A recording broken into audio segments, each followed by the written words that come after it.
women and celebrating Women's History Month. Give yourselves a round of applause for all the beauty that we are as women, for all of the challenges that we overcome, for all the journeys that we go on, that we are women here today, and we are standing here because we believe that everything is possible for us.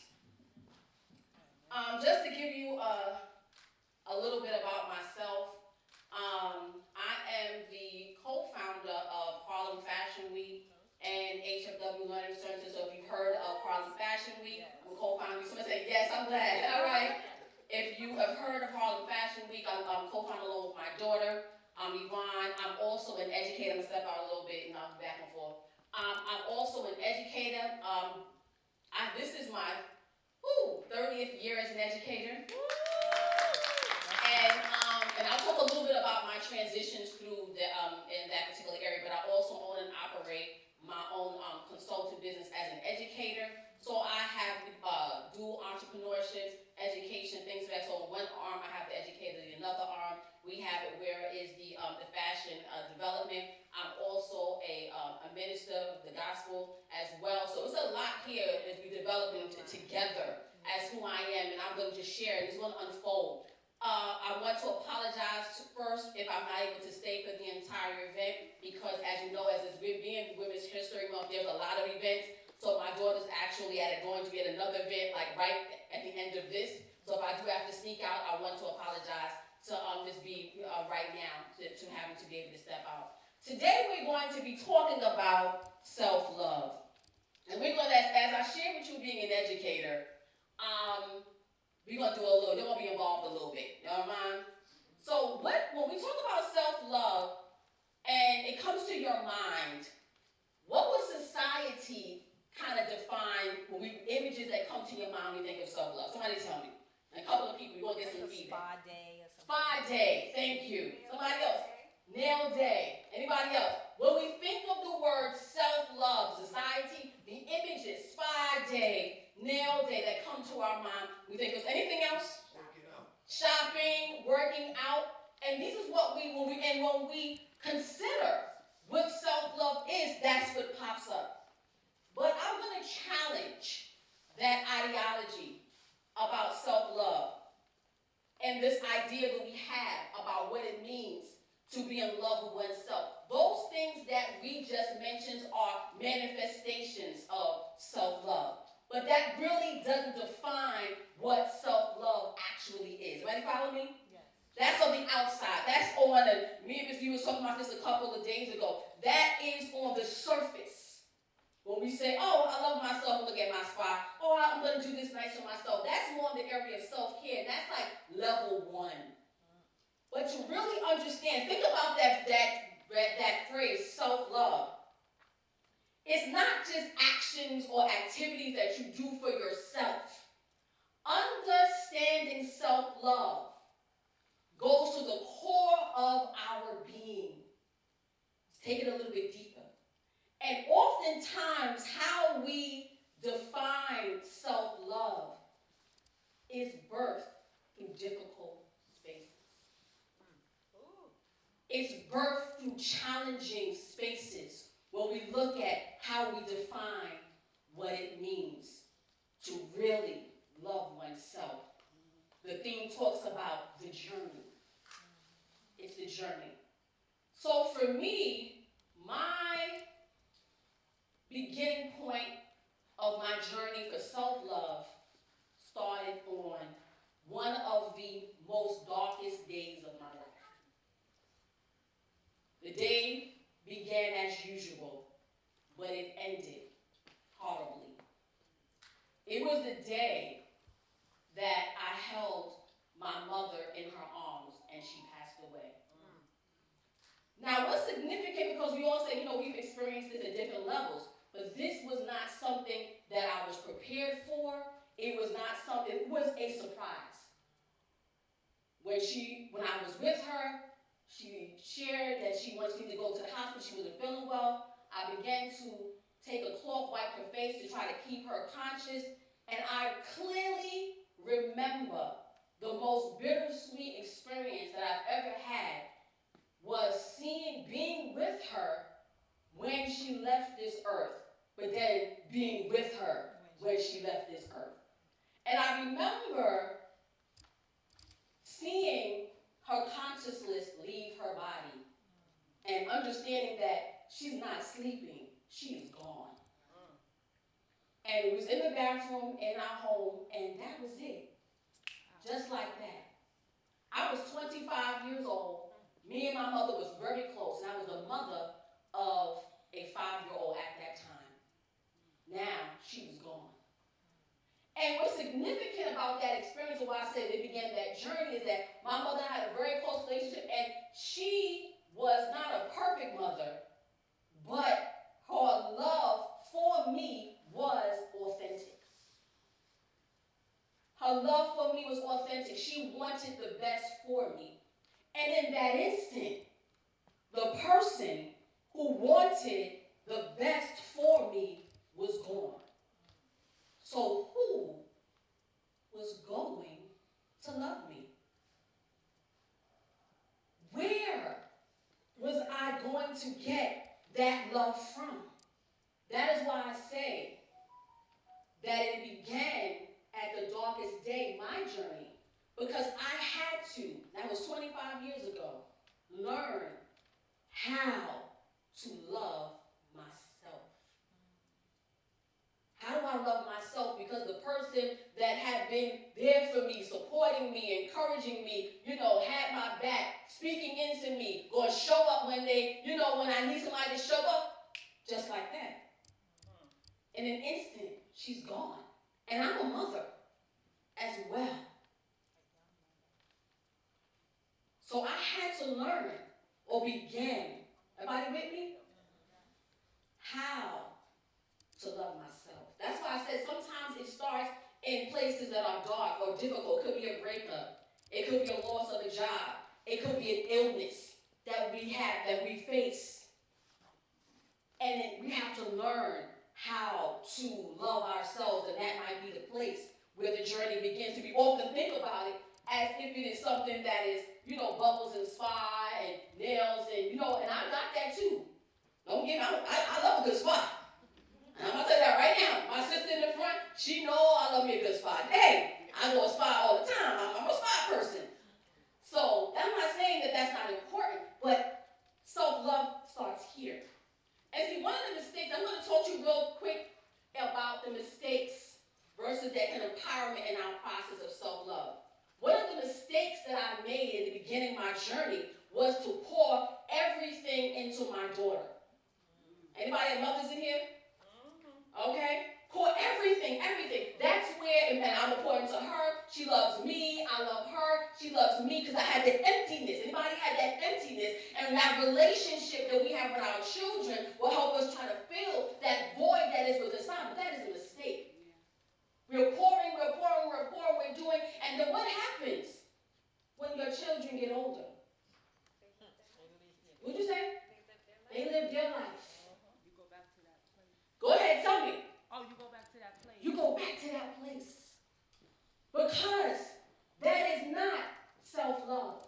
See, we make the mistake of trying to fill that space with an outside source. Self-love cannot be filled by an outside source. Sometimes, see, I'm not a mother, but sometimes we try to fill that space in relationship. So it's, oh, please. Okay. We try to fill that void in relationships. Mistake number 2. We're trying to fill that place of self-love from an outside source. Ladies, gentlemen, you cannot fill that place of self-love from an outside source. So for me, I got in a relationship that was unhealthy because and compromised myself, my standard, who I am as a person, because I had such a strong desire and need for that self-love. See, this is one of the biggest mistakes that we make is we have to understand the difference between compromising ourselves and compromising a relationship. When we say compromising a relationship, that's a healthy thing. You dated somebody, we learn how to give and take, and we kind of, we couch it in that way, say, we got to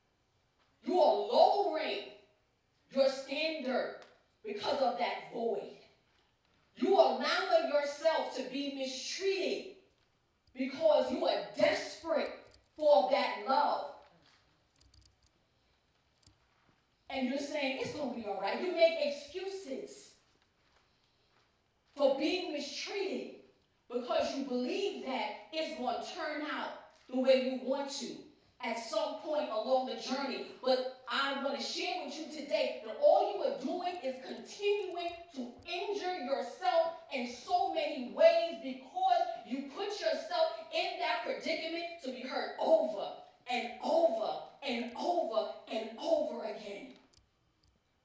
And still, at the end of the day, you are what? Still empty. Am I talking to you? You're still empty.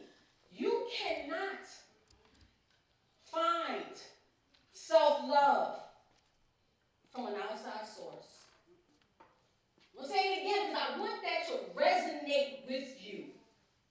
You cannot find self-love from an outside source. And every single time you try to do that, you will be left empty and in some cases injured. All right? Y'all with me? Y'all with me? Yeah. All right. So then how do we redefine what that self-love means for us? Because we read this, all right, I hear you, Tandra.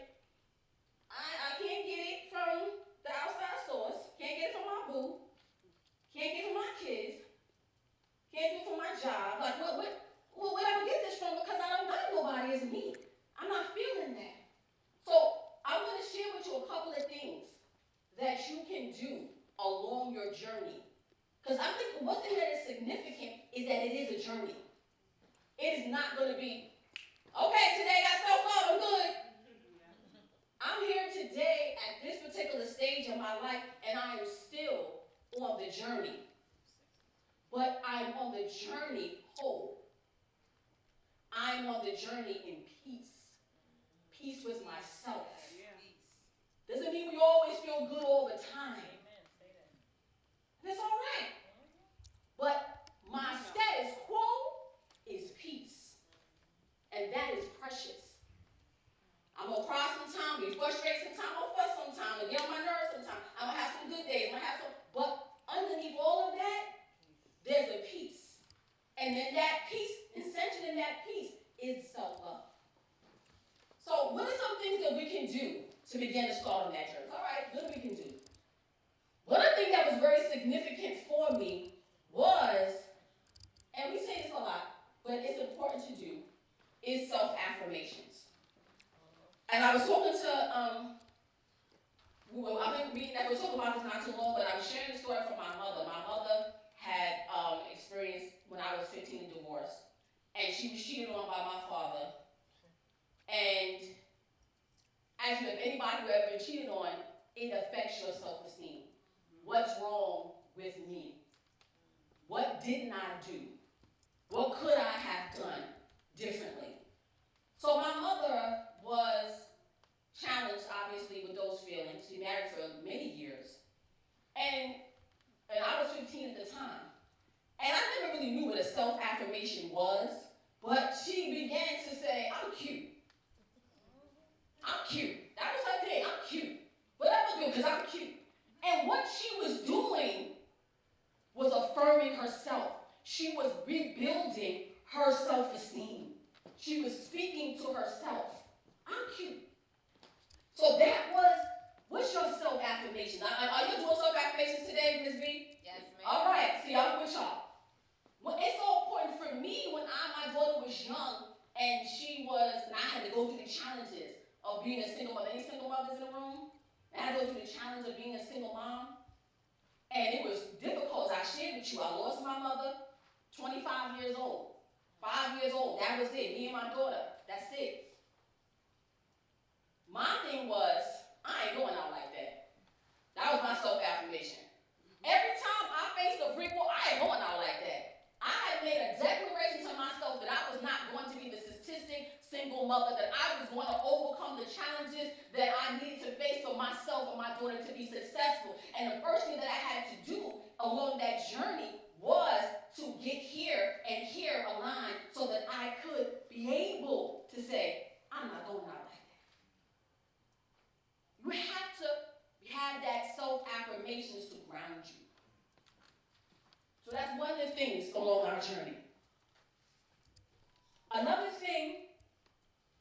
It's understanding when to say no. Complete sentence. No. No. Understanding that. I have a friend of mine, and I was going through a challenging season, not for the bad thing, for a good thing. Our organization, our non-for-profit, just opened up an after-school program. In addition, during the day, I'm working in schools, training and developing educators and assistant principals. So I got a lot on the plate, and my day is longer, and it's stressful because every time anybody started from scratch, and Ms. Beaver knows to start from scratch is no joke. It takes a lot of emotional, psychological, and physical energy from you starting from scratch. It's pulling on you. Anybody starts something, my business owners back there, y'all know what I'm saying. It takes from you because you're trying to birth this vision that's inside of you, and some days it's good and some days it's not. It's a struggle. So you gotta know, and part of your self-love is when to say no. So I had a friend of mine who suddenly lost her boyfriend that she had been with for many years. Close friend that I grew up with. And obviously, she was at a difficult place. It was also a surprise. And I'm gonna be honest with y'all. As much as I really wanted, and if you know me, you know I'm one of those people that speak into your life, will encourage, will support. I am that person, okay? And I learned, once again, in my journey in self-love, when to say no. That I realized that I was not in the emotional, psychological, or physical position to support her at this time. And it was tough. Because I don't want her to think that I do not care. Because that is not true. But I understood that I am on the brink because of all the things that I am carrying. So I text her, encourage her, send her songs, send her messages, send her words of encouragement. But I could not pour anything out of my cup because my cup was already empty. So one of the things that we have to understand on our journey and self-love and our processing is recognizing when your cup is empty, and you're going to do harm to yourself if you continue to try and give out to somebody else what you don't have. And you might actually do harm to that person. So part of our self-love is knowing your limitations. And I had to learn that because I'm a giver. I said, I just can't. I can't be on the phone with her for 3 hours and encourage her. Can't do that right now. I don't have it. I need to go to sleep. I need to restore myself. I don't have it. I can show her love, and that's what I did. I said, I sent the text, sent songs, sent encouragement, sent love in that way, checking on you in the text. But I knew that I, at this stage, couldn't be that person. Do y'all know when to say no, sisters and brothers? Somebody said, that's part of self-love. That's part of loving yourself and prioritizing yourself so that you can be in the position to continue to move on. Because we will break ourselves down because we are unwilling to say no. Another thing on our journey I want to ask you is, how do you talk to yourself about yourself? What are the things that you say to yourself? Do you check on yourself? I'm going to tell you what I mean by that. I'll be in the kitchen and I can feel some anxiety. Anybody have the time to use anxiety? Might just come. Anybody felt that? Yeah. And you can just feel like something's off and you kind of figure it out. And I stop and I say, Tandra, how you doing? You okay? That will say to you, really, check on yourself. I mean, you okay? You all right? What's wrong? And I would ask myself, what's the matter?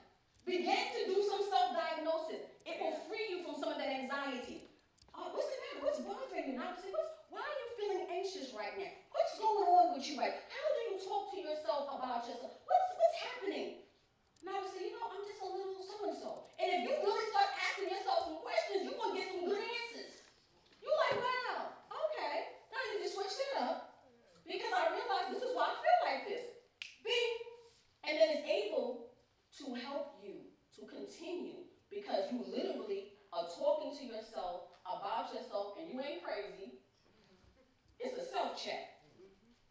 I would say, how you doing today? You good? Are you good today? Check. Are you good? Like, I am good. No, I'm not so good today. Well, what's the matter? I'm kind of concerned about such and such. What are we going to do? Actually take that time. It is not crazy. It will send to you, it will clear. Because anxiety makes you cloudy. Am I right? It makes you cloudy. So when you stop to literally ask yourself, like, what's up? What's going on? And begin to do that kind of inventory, it clears the air and it releases the anxiety. This is on our journey. These are things that I've done along my journey of self-love that has helped me. One of the most important things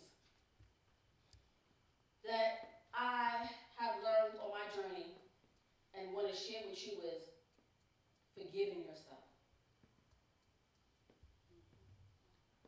Say that again. Forgiving yourself. Yeah.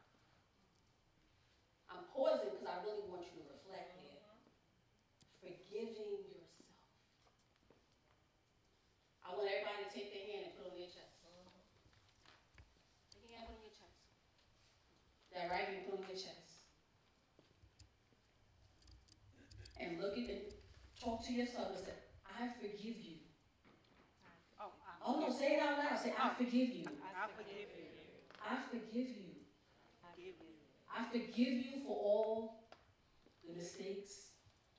I forgive you for making bad choices. I forgive you for not listening when you should have. I forgive you for listening to people you shouldn't have. I forgive you.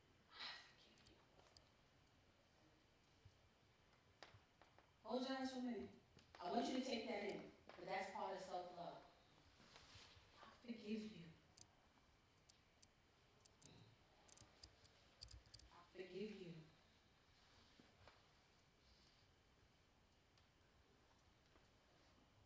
I forgive you. Say that to yourself as many times as you need to when you start to condemn yourself for poor choices.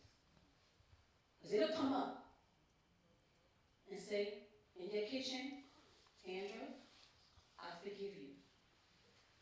Call your name out. I forgive you. It's okay. You know why? Because you're still here.